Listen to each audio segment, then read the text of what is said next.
Here's a terrifying thought. What if Severus Snape had remained loyal to Voldemort? Not as a spy, not as a double agent, but as a true Death Eater, fully committed, morally indifferent, and never looking back.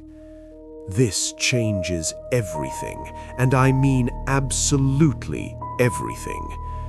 This is one of the darkest alternate timelines imaginable, a world where Severus Snape never experiences that crucial moment of remorse, where his obsession with Lily Evans either fades into bitterness or, even worse, transforms into something cold and vengeful. This will be dark, but the conclusions may surprise, and they definitely won't follow the expected path. In canon, Snape's entire arc hinges on a single choice made in desperation. After overhearing Trelawney's prophecy and delivering it to Voldemort, he realizes, too late, that he sentenced Lily Potter to death. Consumed by guilt, he comes to Dumbledore on that windswept hill and begs for protection. Not for James, not for Harry, only for Lily. But what makes Snape switch sides isn't heroism, it's consequence. He doesn't suddenly develop a moral compass, he simply can't bear the thought of losing the one person who ever mattered to him. From that moment on, Snape becomes Dumbledore's asset, a double agent, a man living in permanent purgatory, trusted by neither side, but essential to both. But here's the critical question. What if that moment never happened? For this scenario to work, it's necessary to understand why Snape wouldn't have switched sides. Here's a controversial proposition. Snape's feelings for Lily had already soured before the prophecy. By 1980, Lily had been married to James Potter for several years. She had completely severed ties with Snape after he called her a mudblood. She chose the man who tormented Snape throughout school, the embodiment of everything Snape despised about privilege, popularity, and power. From Snape's perspective, Lily didn't just reject him, she betrayed him by choosing his enemy. J.K. Rowling herself confirmed that Snape prioritized Death Eater belonging even during their friendship, so this resentment only deepened over the years, after marriage, after complete abandonment. In this timeline, Snape's love has curdled into something toxic, a mixture of wounded pride, lingering attachment, and genuine hatred. When he overhears the prophecy and realizes it might target the Potters, he doesn't panic, he doesn't feel guilt, he feels vindication. Without Snape's defection, Dumbledore never learns that Voldemort has specifically targeted the Potters. Of course, James and Lily are Order members. They're on the Dark Lord's radar, but they're not unique in that regard. Dozens of families are at risk. Without insider intelligence, Dumbledore has no reason to implement extreme protective measures. The Fidelius charm, that final magical lockdown, is never cast. The Potters remain in Godric's Hollow, visible, accessible. And Voldemort? He wastes no time. In canon, months pass between the prophecy and the attack because Voldemort needs to break through the Fidelius charm, first finding the secret keeper, then extracting the secret, then planning the assault. But here, there's no magical barrier, no hidden location. Peter Pettigrew's betrayal isn't necessary. Voldemort strikes in summer 1981, months earlier than in canon. This is where everything becomes truly dark. In the original timeline, Lily's death triggers ancient protective magic because Voldemort offered her a choice: stand aside and live. He made that offer only because Snape begged him to spare her. But in this timeline, Snape never made that request. So when Voldemort arrives at Godric's Hollow, he doesn't negotiate. He doesn't offer mercy. He simply kills everyone in the house.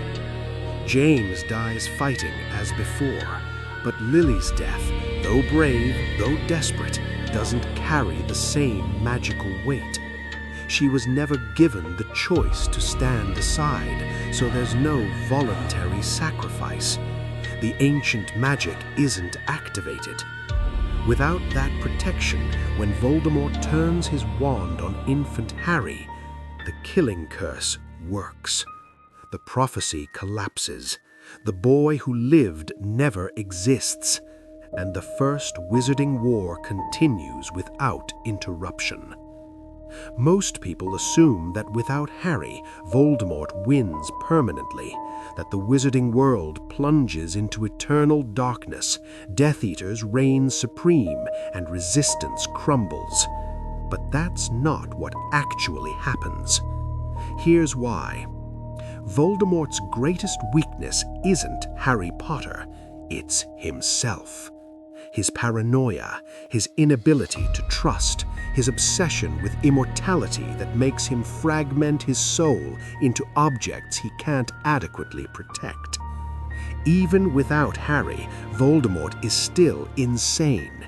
He still creates Horcruxes. He still alienates potential allies and rules through fear rather than loyalty. And critically, he still has to deal with Dumbledore.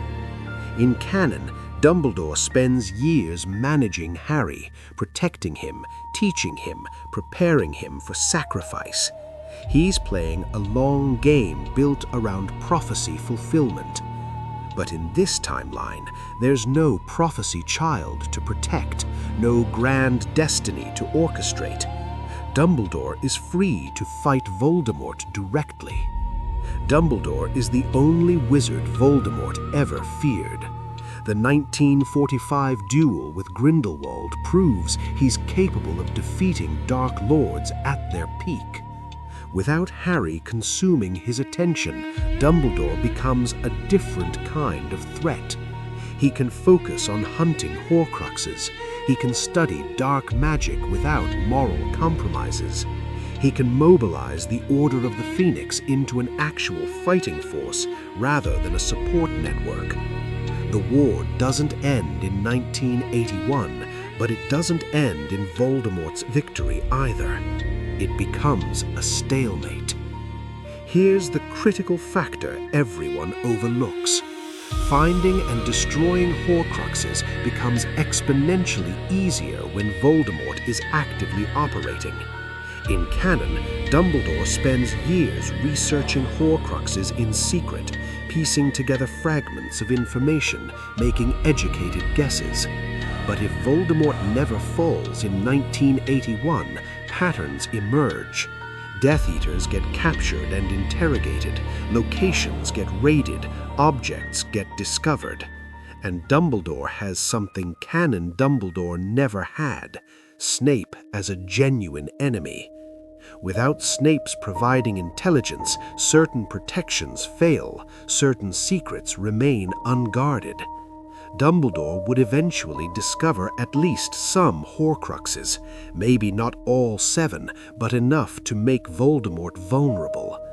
And once Voldemort realizes his Horcruxes are systematically destroyed, he becomes reckless, desperate. That's when he makes his fatal mistake. Here's a controversial conclusion. The prophecy still matters, just not the way anyone expected. Remember Dumbledore's words: the prophecy only has power if you choose to act on it. Voldemort acted. He killed the Potters. He destroyed the child born as the 7th month dies. But the prophecy never specified which child. Neville Longbottom was also born at the end of July. His parents also defied Voldemort 3 times. In canon, Voldemort chose Harry and ignored Neville. But what if, by destroying one possibility, he only strengthened the other? Here's what happens. By 1983-1984, Dumbledore is closing in on the Horcruxes. Voldemort is weakening, the war intensifies, and the Longbottom family, still active in the Order, becomes a strategic target. Voldemort attacks Longbottom Manor, intending to eliminate two powerful Aurors. But this time, Alice Longbottom is given a choice. Perhaps Bellatrix Lestrange offers her life in exchange for information. Perhaps Voldemort himself provides the option. She refuses, and when she dies protecting Neville, the same ancient magic activates. Voldemort's curse rebounds, not completely, but enough to destabilize him. He doesn't die, but he's forced into hiding, weakened, partially destroyed. The war doesn't end cleanly, but it fractures. Death Eaters scatter. Voldemort disappears into shadow. This world is darker than canon, grimmer, more scarred. There's no triumph, no celebration, just exhausted survival. Neville grows up with the same lightning bolt scar Harry would have had, but with living parents at St. Mungo's, tortured into insanity by Death Eaters. Dumbledore survives but ages rapidly, knowing he failed to prevent countless deaths. And Snape?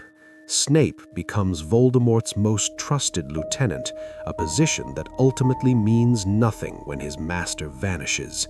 He lives in a world where Lily is dead, where he contributed to her death, and where he feels nothing. Because that's the real tragedy of this timeline. Not that Voldemort wins, but that Snape gets exactly what he thought he wanted: belonging, power, purpose, and discovers it was hollow. But here's the most disturbing possibility. What if Snape does eventually feel remorse too late? What if in 1990 or 1995, long after Lily's death, he's consumed by delayed guilt? By then, Dumbledore might be dead, Voldemort might be in hiding, the war might be over, and Snape has nothing to offer, no side left to switch to, no redemption possible. He becomes what canonical Snape always feared, a man who realized his mistake too late for it to matter. So here's the final answer to what if Snape never switched sides. The wizarding world doesn't fall, but it doesn't triumph either. The prophecy doesn't fail, it redirects, finding a different vessel, a different path to fulfillment. And Severus Snape, the man who could have been essential to victory, becomes completely irrelevant to history. Not a hero, not a villain, just forgotten. Which in the end might be the cruelest fate of all. It is our choices that show who we truly are, far more than our abilities.